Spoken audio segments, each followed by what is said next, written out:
Aujourd'hui, on va voir 7 airdrops titanesques qui sont sous les radars, complètement inconnus par les farmers d'airdrop, et qui vont créer des millionnaires en 2025. Salut à toi et bienvenue dans cette vidéo, et aujourd'hui on va réfléchir ensemble aux prochains gros airdrops qu'on va pouvoir farmer, et qui vont nous rapporter des dizaines de milliers de dollars dans les 12 mois qui viennent. Après les airdrops de ZK Sync, de Layer 0 et d'Eagle Layer, tu te demandes peut-être ce que tu vas pouvoir farmer. T'as un peu de liquidité, donc tu recherches des airdrops qui pourront te rapporter 3 ou 4 000 dollars, et tu penses peut-être à des projets comme Hyperlane, Base ou Scroll. Eh bien nous, on va pas du tout parler de ça aujourd'hui, et on va pas non plus parler des nouvelles saisons des gros projets comme Arbitrum 2 ou Optimism 5. Bon, si tu veux quand même farmer la saison 1 de Scroll, je t'invite à regarder cette vidéo sur la chaîne. On présente point par point une stratégie optimale pour farmer Scroll et obtenir un maximum de points. Et je te montre à l'écran comment faire pas à pas. Mais nous aujourd'hui, on va plutôt parler de protocoles encore peu connus, qui ont un énorme potentiel parce qu'ils sont technologiquement pertinents, et qui pourraient réaliser un airdrop titanesque dans les 12 prochains mois. Alors attention, si tu butes sur certains termes techniques durant la vidéo, c'est pas très grave. Le plus important, c'est de comprendre comment est-ce que tu peux t'attaquer à chaque airdrop. Avant ça, on va faire un petit point sur la méta actuelle des airdrops. Pour ça, je vais m'inspirer du travail d'Alex BitBlaze sur Twitter. Je passe sur tout le raisonnement parce que sinon cette vidéo sera trop longue et on n'est pas du tout là pour parler du marché actuel. Donc je vais directement à la conclusion. Ce qu'on sait aujourd'hui, c'est que les airdrops ne sont pas morts, mais si tu as un petit capital, tu dois éviter de sauter d'un airdrop surfarmé à un autre, et à la place, tu dois faire deux choses. La première chose, c'est qu'avec ta liquidité, tu dois cibler les airdrops linéaires pas trop surfarmés et te qualifier pour la récompense minimale avec plusieurs adresses. Faut comprendre que les équipes ont vraiment peur de se prendre un shitstorm sur Twitter, donc elles ont tendance à lâcher des allocations minimales assez conséquentes, même pour une participation dérisoire, et même si l'airdrop est censé être linéaire à la base. On peut prendre l'exemple d'Eagle Layer, dont la récompense minimale était de 110 tokens, soit environ 800 $ au cours actuel, ou d'Etherfi, dont la récompense minimale était de 175 tokens, ce qui fait 600 $. Et pour se qualifier pour ces deux airdrops, les exigences étaient vraiment basses. Sur Eagle Layer, il suffisait d'avoir interagi avec le protocole, même sur testnet, et pour Etherfi, il te suffisait d'avoir quelques milliers de points, ce qui se fait en une journée si t'avais plus de 200 ou 300 balles. Évidemment, les saisons 2 seront beaucoup plus compétitives, c'est pas quelque chose qu'on pourra refaire pour la deuxième saison d'Eagle Layer. Et c'est pas non plus une stratégie qu'on peut appliquer aux airdrops surfarmés comme Layer 0 ou ZK Sync, qui avaient tellement d'utilisateurs qu'ils ne pouvaient pas se permettre de récompenser tout le monde. Du coup, ils ont éliminé les petites adresses à tour de bras, et Scroll sera probablement dans la même situation. Aujourd'hui, les gens ne savent plus trop quoi farmer et ils se jettent en masse sur Scroll. On voit que la TVL a été multipliée par 2 depuis l'airdrop de ZK Sync. Mais dans cette vidéo, on va voir deux airdrops sur lesquels il va être très facile de mettre cette stratégie en place, en visant le tiers le plus bas avec plusieurs adresses. Au final, le plus safe, ça semble être de farmer avec son adresse principale à hauteur de 80% des fonds, pour être sûr d'obtenir au moins une bonne allocation, et ensuite de faire tourner les 20% restants sur plusieurs adresses afin de te qualifier plusieurs fois à l'allocation minimale qui sera boostée. Être au milieu en général c'est le pire puisqu'on ne bénéficie pas du boost des pauvres et on n'a pas droit aux grosses allocations comme les riches. Attention, si tu fais ça, faut quand même savoir bien faire les choses pour ne pas laisser de traces qui te rendront inéligible. On a vu des gens qui avaient 10 comptes sur Eagle Layer et donc qui auraient pu toucher 10 fois l'allocation minimale, mais Eagle Layer les a identifiés grâce à leur adresse IP et au final ils n'ont eu qu'une seule fois l'allocation minimale. Les systèmes d'ouverture et de fermeture des coffres vont aussi nous embêter un peu, mais on va pouvoir se débrouiller avec ça. Et la deuxième stratégie, ça va être de farmer des projets qui sont encore pas très hypés, qui ont levé un peu de fonds, donc on va pas non plus farmer un shitcoin complet, et de réellement prendre le temps de t'investir sur le projet. Idéalement, le top du top, c'est d'être un développeur actif sur ce projet et de monter un node, mais si tu es actif sur les différents testnets, que tu participes sur le Discord et aux événements communautaires, et que tu utilises le mainnet quand il sort, il n'y a pas de raison pour que tu ne sois pas éligible à un moment ou à un autre. Faut comprendre que les chefs de projet en ont marre de devoir faire face aux farmers d'airdrop moyens sur Twitter, ils veulent être capables de sélectionner les gens qui contribuent réellement à leur projet. Et des projets early comme ça, il y en a plein, j'ai vraiment galéré pour m'arrêter à 7 dans la vidéo. Le truc qui fait qu'on est si peu nombreux sur ces projets, c'est qu'ils sont souvent assez early, donc on a plein de choses qui marchent pas très bien, c'est pas très agréable à utiliser et on a un peu l'impression de perdre notre temps. On vient de farmer ZK Sync qui avait élevé 458 millions, Layer 0 qui avait élevé 263 millions et Starknet qui avait élevé 282 millions. Donc aujourd'hui, aller farmer Symbiotic à 6 millions, ça paraît complètement ridicule. Parce que oui, Symbiotic est dans le top 7 de cette vidéo, mais on doit prendre en compte le fait que ces projets vont faire des levées supplémentaires avant leur airdrop. Si ça devient de très gros projets surhypés qui font des levées indécentes, alors on aura pris de l'avance sur les autres farmers d'airdrop, et si ça reste des projets confidentiels à 20 ou 30 millions, alors on sera tellement peu que chacun pourra avoir sa part. Pour cette deuxième stratégie, on n'a pas vraiment de marche à suivre, on va devoir gratter, fouiner, voir ce que propose chaque projet et comment on pourrait interagir avec. L'argent gratuit en faisant comme tout le monde et en farmant les mêmes airdrops que tout le monde, c'est probablement fini. On va devoir aller sur des protocoles plus spécialisés en faisant plus de recherches. Et ce, jusqu'au moment où on va entrer dans la phase parabolique du bull, et là plus personne ne voudra farmer 3 mois pour obtenir 5000 $, puisque n'importe qui pourra faire ça en 1 ou 2 jours s'il achète le bon jeton au bon moment. Mais en attendant, nous on prépare quand même certains airdrops pour les trimestres qui vont suivre. Pour chaque airdrop qu'on va voir, je te dirai si on va plutôt adopter la stratégie 1, donc le fait de cibler une petite allocation, ou la stratégie 2 qui consiste à farmer un projet encore sous-hypé. Bref, si tu veux suivre le raisonnement dans son intégralité, je t'invite à aller voir Alex BitBlaze sur Twitter à la fin de cette vidéo. Et nous, on va plonger dans ces 7 airdrops titanesques qu'on va toucher en 2025. Et on commence avec un airdrop qui va faire saliver les Sol Boys parmi vous, celui de SolLayer. Alors SolLayer c'est quoi ? Eh bien c'est le premier protocole de restaking sur Solana. Alors en fait c'est pas tout à fait vrai puisque le premier protocole de restaking sur Solana c'était Picasso, mais quand on voit la tête du graphique, on se dit que le projet a quand même pris un sérieux coup sur la tête, même si le compte Twitter est encore actif. A l'inverse, SolLayer vient juste de se lancer et a déjà atteint les 50 millions de TVL. Ça peut paraître faible si comme moi t'as surtout l'habitude d'Ethereum, mais ramené à la capitalisation de l'Ether, ça représente 350 millions de TVL, soit plus que sur Symbiotic, dont on va parler un peu plus tard. Un truc important à noter, c'est que SolLayer n'a pas de VC, en tout cas pas officiellement pour le moment, même si on sait qu'il tente de lever quelques millions. C'est important parce que les projets sans VC ont tendance à donner plus de jetons aux utilisateurs lors de l'airdrop. SolLayer a développé tout un système de quêtes, bon je te laisse regarder ça si ça t'intéresse. Perso, je farme ça de loin sans vraiment m'impliquer dedans. D'ailleurs, je pensais que la stratégie la plus optimisée était de passer par Sanctum pour obtenir du INF, qui est un LST de Sol, pour ensuite restaker ce token sur SolLayer et farmer ainsi 2 airdrops. Mais en réalité, SolLayer a l'air de vouloir privilégier les déposants en Sol. Bon, si c'est le cas, je vois pas trop pourquoi ils permettent aux restakers de déposer autre chose que du Sol. Quoi qu'il en soit, j'ai beaucoup de doutes sur la capacité de SolLayer à capter de la valeur à moyen terme. Déjà parce que le restaking sur Solana sera beaucoup plus petit et beaucoup plus primitif que sur Ethereum, donc les AVS n'auront pas d'intérêt à y aller en dehors du fait d'être alignés avec Solana, mais aussi parce qu'au sein même de Solana, on a plusieurs projets qui sont en concurrence sur ce secteur d'activité. Et donc ça entraînera forcément une fragmentation des liquidités sur les différents protocoles. Entre autres, on a SolLayer et Picasso qu'on a mentionné, mais on a aussi Cambrian que je connais pas du tout, et très certainement Jito, même si les rumeurs n'ont pas encore été confirmées. Dans tous les cas, on va clairement adopter une stratégie de type 1, c'est-à-dire qu'on va venir répartir nos fonds sur plusieurs adresses. Donc voilà, je farm SolLayer de loin, mais j'y crois pas particulièrement. On a tellement de concurrence et le numéro 1 est tellement loin devant tout le monde que j'ai du mal à voir un monde où cette solution aura une vraie utilisation dans 1 an ou 2. Et on passe à l'airdrop suivant. Alors Align Layer c'est pas une blockchain, c'est une couche de vérification de preuves ZK qui est construite au-dessus des Gun Layer en tant qu'AVS. Alors attention, on entre vite dans des délires mathématiques au 50e degré, donc on va essayer d'expliquer l'utilité d'Aligned le plus simplement possible. Align Layer peut potentiellement être utile pour tous les protocoles qui ont besoin de poster des preuves ZK sur Ethereum.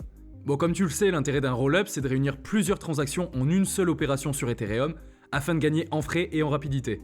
Et ben, Align, c'est un peu la même chose, mais au lieu de vérifier des transactions, on va vérifier des preuves ZK. Le problème aujourd'hui, quand un protocole comme Starknet ou zkSync dépose une preuve sur Ethereum, c'est qu'il doit activer un smart contract qui va vérifier que cette preuve est valide. Alors, la vérification de ce type de preuve est 1000 fois moins coûteuse en ressources que la construction des preuves, mais aujourd'hui Ethereum est capable de vérifier seulement 12 preuves ZK par seconde, ce qui sera évidemment très insuffisant si la demande explose.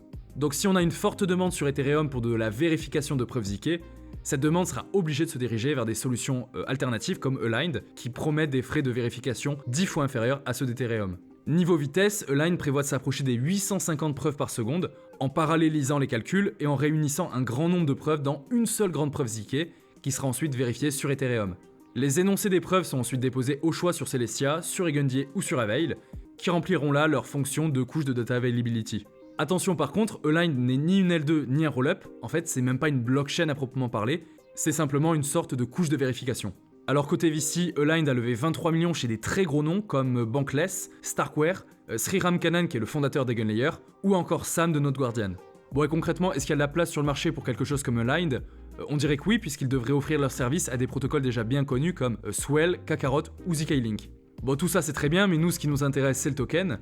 Et oui, le token d'Align est déjà confirmé dans le white paper. C'est un jeton hyper classique puisqu'il sert à faire du staking et de la gouvernance. Alors pour le moment, on sait pas trop comment se qualifier pour l'airdrop d'Align, c'est clairement une stratégie de type 2. On a quelques quêtes Galix, mais bon, voilà, sur Galix maintenant faut payer, donc je vais passer mon tour. Le dernier testnet d'Align est également ouvert au public, mais l'équipe a énormément insisté sur le fait qu'il n'y aurait jamais de récompense pour les utilisateurs du testnet.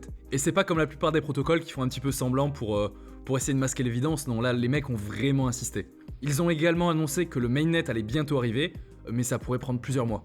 Ce qui est déjà possible de faire en revanche, c'est de faire tourner un node, de restaker sur Egunlayer vers un opérator qui validera Align Layer, donc la plupart des gros validateurs en fait. Typiquement, moi je délègue mes fonds à Infstone sur EigenLayer, et il se trouve que sur testnet, Infstone est déjà un validateur de Lind. Une chose qui pourrait aussi s'avérer utile, ce sera d'utiliser les protocoles qui feront appel au service de Lind. Donc je pense potentiellement à un Rollup Swell ou à Kakarot. Dans le même registre, même si c'est un prover et pas un vérificateur, on peut penser à RISC0 qui a levé 52 millions et qui est déjà très bien connecté dans la DeFi. Je pense que c'est quelque chose qu'on va voir très régulièrement. Et le protocole suivant, c'est Symbiotic. On en a déjà parlé dans cette vidéo la semaine dernière. C'est un protocole de risk-taking assez hypé parce qu'il est financé en partie par les fondateurs de Lido. Les mecs ont pour ambition de faire du ST-Ether l'asset central du risk-taking. Bon, pour l'instant, Symbiotic a levé seulement 6 millions et même s'ils ont déjà atteint 250 millions de TVL, le projet n'en est qu'au tout début de son développement. Dans la vidéo dédiée à Symbiotic, on parlait d'Etherfi qui avait lancé un LRT sur ce nouveau protocole de risk-taking et on attendait les pools sur Pendle. Et bien ça y est, Pendle a sorti des YT sur Symbiotic durant le week-end. Le problème, c'est que les coffres sur Symbiotic sont tous fermés et que pour le moment, on n'a pas de risk-taking natif comme sur EigenLayer. Donc il n'est pas possible de risk-taker sur Symbiotic aujourd'hui. Et si tu rentres sur un YT actuellement, tu vas pas gagner de points Symbiotic. Alors on pourrait acheter du YT en se disant qu'il va monter en prix à l'annonce des réouvertures des vaults sur Symbiotic, mais c'est très risqué, d'autant plus qu'on n'a aucune idée sur la date de réouverture et que la maturité de ce produit est plutôt courte puisqu'elle est à peine de plus de 2 mois. Donc pour le moment, je vais éviter de toucher à ça, on va juste attendre la prochaine ouverture. Actuellement, on a Etherfi qui fait son LRT, donc le WEETHS, mais on a aussi un nouveau protocole de LRT qui a connu une explosion de sa TVL avec le lancement de Symbiotic et qui s'appelle Melo. Ces LRT ne sont pour l'instant que des coquilles vides, donc on doit attendre que Symbiotic réouvre les portes pour pouvoir vraiment se qualifier pour l'airdrop. Mais si tu as des fonds à placer dès maintenant et que tu souhaites commencer à farmer un nouveau protocole de LRT, ça peut être une bonne idée de t'intéresser à Melo. Dans le même registre, mais en beaucoup moins hypé, je surveille un peu ce que fait Nectar, qui est un protocole de risk-taking développé par Divastaking. Ils vont bientôt lancer leur mainnet, mais j'ai peur que le projet n'atteigne jamais une taille critique et finisse par disparaître. Et en quatrième place, on retrouve Movement. Alors c'est un protocole dont on a déjà parlé puisqu'on avait utilisé son testnet en avril dernier je crois, juste après sa levée de fonds à 38 millions. Évidemment, si tu veux comprendre dans les détails ce qu'on avait fait, je t'invite à aller voir cette vidéo, mais on va quand même résumer ce qu'est Movement et comment on peut farmer son airdrop aujourd'hui. Donc, pour résumer Movement, c'est un réseau de L2 qui va se construire au-dessus d'Ethereum, et les fondateurs de Movement ont une vision assez particulière. Pour eux, Ethereum c'est de la balle, pour toutes les raisons qu'on connaît, mais ils détestent l'EVM. Et là-dessus, je suis complètement d'accord avec eux, l'EVM c'est quelque chose qui a fait son temps, et les L2 qui utilisent l'EVM font juste du Ethereum en moins cher et en plus rapide. C'est bien pour transitionner, mais ça n'amène rien de fondamentalement nouveau par rapport à l'il y a 5 ans. L'EVM, elle a 10 ans, elle a été construite à une époque où il n'y avait quasiment aucun retail on-chain, et elle est plus du tout adaptée à notre époque. Et le meilleur exemple de ça, ce sont les fameux approvals qu'on doit signer à chaque transaction. Ça marche quand on est développeur, mais pour quelqu'un qui veut juste faire des transactions, c'est un gros frein en fait. Récemment, j'ai aidé un ami à faire quelques transactions sur Scroll, d'ailleurs salut si tu passes par là, et je m'attendais à ce qu'il bug dessus, et ça a pas loupé. C'est pas du tout instinctif, en fait tout le monde a l'impression qu'on va faire 2 fois la même transaction. D'ailleurs, ce pari de lancer une L2 sans utiliser le VM, c'est ce qu'a fait Starknet en construisant sa Cairo VM. Le problème, c'est que c'est très difficile de changer un standard technologique. Aujourd'hui, par exemple, on a encore beaucoup de banques dont les algorithmes sont écrits en Fortran ou en COBOL. C'est pas par plaisir, mais c'est parce que c'est à la fois long et risqué de changer quelque chose qui n'est pas parfait, mais qui fonctionne à peu près. Le pari de lancer une L2 dans l'EVM, c'est donc loin d'être gagné d'avance, mais pour remplacer l'EVM, Movement utilise le langage Move, qui a été créé par les équipes de Facebook à l'époque de Libra et qui est utilisé aujourd'hui par Aptos et par Sui. C'est un langage dérivé de Rust qui est beaucoup plus accessible et beaucoup plus sécurisé que Solidity. Et justement, pour attirer les développeurs sur Ethereum, Movement met à leur disposition un transpiler qui va traduire du code Solidity en langage Move. Pour faire une comparaison, Aptos et Sui sont de gros poissons, on est à plusieurs milliards de capitalisation chacun, et je m'attends à ce que le futur token de Movement soit dans ces eaux-là. À côté de ça, Movement travaille également sur une stack technique pour les L2 utilisant la MoveVM et sur un modèle de séquenceur décentralisé. Ils ont quand même levé 41 millions de dollars pour le moment, et ça m'étonnerait pas qu'ils annoncent une grosse levée supplémentaire dans les prochains mois. Donc tu l'auras compris, pour moi Movement c'est un projet qui pourrait faire un très gros airdrop en 2025. Alors pour le moment on peut uniquement utiliser le testnet, et pour ça je te renvoie à la vidéo qu'on avait réalisée à ce sujet, mais l'équipe de Movement a annoncé que le prochain testnet sera incentivisé. Évidemment ça veut tout et rien dire, mais je pense que je ferai une vidéo mise à jour sur Movement à ce moment-là. D'ailleurs si t'es développeur, ça peut aussi être très intéressant d'aller développer 2-3 trucs sur Movement, un peu à la manière de Starknet ou de zkSync, ils vont très certainement récompenser les développeurs, et ils ont déjà lancé un programme pour les attirer. D'ailleurs, de manière générale, être un développeur Web3 et toucher des grosses allocations, ça a l'air d'être une méta très prometteuse. Je réfléchis un peu à ça en ce moment, pas pour me lancer moi-même en tant que développeur Web3, mais bien pour farmer, et je vous en reparlerai si ça se concrétise. Et sur la première marche du podium, on retrouve un projet très similaire à Movement et qui n'est autre qu'Eclipse. Eclipse, c'est une autre L2 Ethereum non EVM qui parallélise aussi les transactions pour augmenter ses performances. La parallélisation, ça désigne le fait de traiter toutes les transactions en même temps pour gagner du temps, et non pas une par une comme sur Ethereum aujourd'hui. La grande différence entre Eclipse et Movement, c'est que Movement utilise la MoveVM, donc une machine virtuelle basée sur le langage Move, alors qu'Eclipse utilise la Solana VM, la machine virtuelle de Solana. Eclipse utilisait également Celestia en tant que couche de data availability, et ça fait vraiment sens. Si le projet tient ses promesses, on va se retrouver avec une L2 capable de supporter plusieurs milliers de transactions par seconde comme sur Solana, avec des frais de l'ordre du centime voire moins. En plus de ça, Eclipse va certainement attirer pas mal de développeurs de Solana, et le tout en bénéficiant de la sécurité d'Ethereum. Le seul point un peu négatif au niveau technologie, c'est qu'ils utilisent Celestia en tant que couche de DA au lieu d'Ethereum. Sa sécurité est donc un peu inférieure, mais c'est très certainement un compromis pour diminuer encore les frais de transaction pour les utilisateurs finaux. Et côté DeFi, c'est pas mal puisque le mainnet n'est pas encore lancé, mais ils ont déjà annoncé que plusieurs centaines d'applications sur Solana allaient être portées sur Eclipse. Donc ils ont déjà intégré Pit Network, l'oracle natif de Solana, qui va permettre aux développeurs d'avoir un oracle fonctionnel dès le départ. Sinon, niveau partenariat, ils ont attiré l'Infinity et Invariant, qui sont des DEX sur Solana. Ils sont déjà reliés à Hyperlane. Ils sont connectés aussi à Neon EVM. Et de manière générale, ils sont en bon terme avec tout un tas de gros acteurs. Parce que ouais, Eclipse c'est un peu l'apogée de la modularité. Au-delà d'être une L2 sur Ethereum, ils vont utiliser des éléments de Solana, de Celestia, de Risque Zero ou encore des Gunlayer. Donc pour résumer, Eclipse c'est une L2 non EVM qui se destine à une adoption massive. Côté airdrop, pour le moment on peut uniquement s'amuser sur le testnet et aucune future incitation n'a été annoncée. Après ça vaut toujours le coup de faire quelques transactions au cas où. Comme sur Movement par contre, ça peut être une très bonne idée si t'es développeur d'aller développer un petit peu sur Eclipse. Ça m'étonnerait pas que même les petits développeurs sur Eclipse touchent au final plusieurs dizaines de milliers de dollars. Et on passe au numéro 2 qui n'est autre qu'Espresso System. Alors Espresso, on en a déjà parlé sur la chaîne, c'est un séquenceur décentralisé qui utilise Eigenlayer pour garantir sa sécurité. Aujourd'hui, Espresso a levé 60 millions chez de très gros VC comme Andreessen Horowitz, Polychain Capital ou encore Sequoia, donc c'est vraiment du solide niveau investissement. Bon, et du coup, c'est quoi l'utilité réelle d'Espresso ? Tu le sais certainement, aujourd'hui tous les rollups sont centralisés au niveau du séquenceur. Le séquenceur, c'est une machine qui va permettre d'ordonner les transactions afin de construire un bloc. Donc c'est une pièce centrale pour tous les rollups. Le problème, c'est qu'aujourd'hui les séquenceurs sont difficiles à décentraliser, donc on voit apparaître des projets comme Espresso qui proposent une solution clé en main aux différents rollups. Pour les plus grosses L2, c'est pas forcément nécessaire puisqu'elles ont les moyens et les compétences pour décentraliser leurs séquenceurs, mais pour des L2 plus petites ou pour des L3, ça peut être un bon moyen de se décentraliser pour pas trop cher. Mais même si ça c'est la raison d'être des séquenceurs décentralisés, c'est pas leur plus gros avantage, puisqu'ils deviennent aussi capables de faire communiquer les rollups entre eux de manière hyper rapide, ce qui forme de fait une sorte d'aglayer, donc une couche d'agrégation. Admettons que deux rollups utilisent Espresso en séquenceur, ça signifie que les mêmes machines, donc les mêmes ordinateurs physiques, travaillent en même temps sur les deux rollups, et donc ça leur permet d'émettre eux-mêmes des transactions sur chacun de ces deux rollups. Donc par exemple, si tu déposes du collatéral sur une DApp du rollup A, Espresso te permettra d'emprunter du collatéral sur la même DApp, mais cette fois-ci sur le rollup B. Et ça, c'est un aglayer, c'est une couche qui donne l'illusion à l'utilisateur d'utiliser une seule et même chaîne, alors qu'en réalité, il utilise des rollups différents. Côté airdrop, pour le moment, Espresso, c'est toujours en testnet, donc on attend la sortie de Cappuccino, qui sera probablement l'un des derniers testnets. En février dernier, on avait farmé le testnet Milan, qui était déployé par Espresso et par Caldera, qui est un autre AVS, mais je sais pas si cette vidéo est toujours d'actualité, donc peut-être qu'on en refera une. Au niveau des nodes, par contre, c'est mort, ils ont sélectionné à la main les participants, donc tu peux plus t'inscrire. Sinon, si Espresso déploie son mainnet sans sortir de jetons dès le début, alors on aura de fortes chances d'être récompensé si on utilise un rollup ou une DApp qui exploite les fonctionnalités d'Espresso. Bref, affaire à suivre.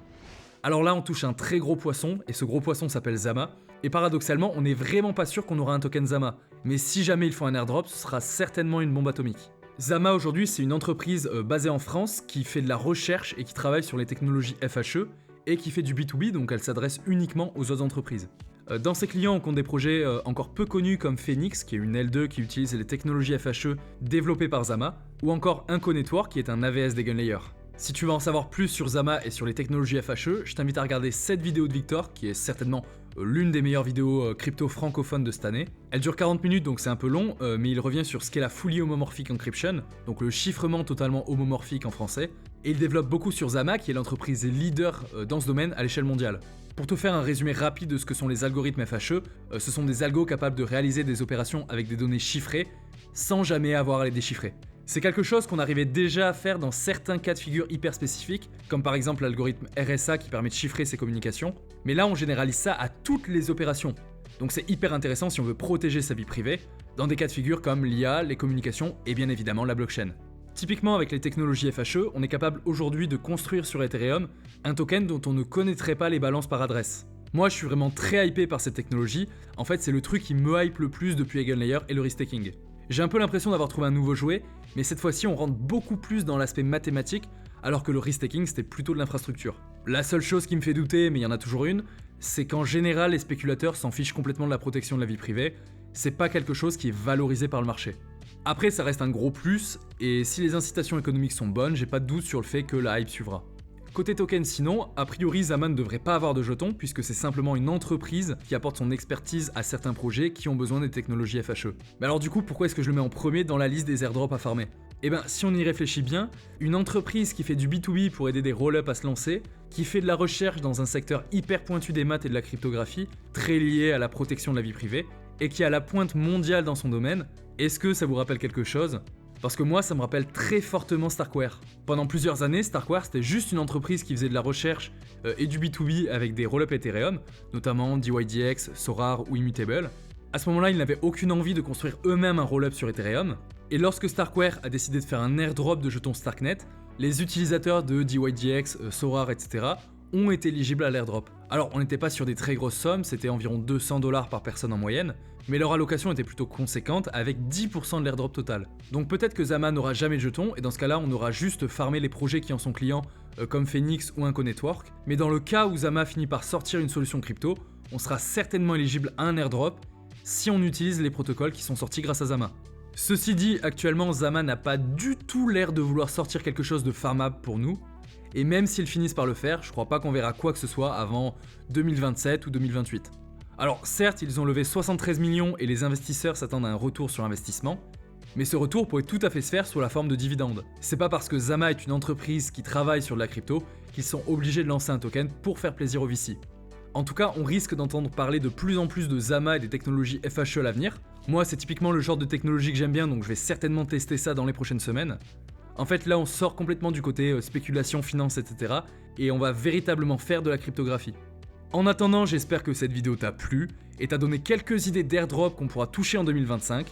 On fera certainement des vidéos individuelles sur chaque airdrop, comment le farmer précisément, etc. Moi, en tout cas, comme à mon habitude, je te dis à bientôt dans la DeFi. Salut!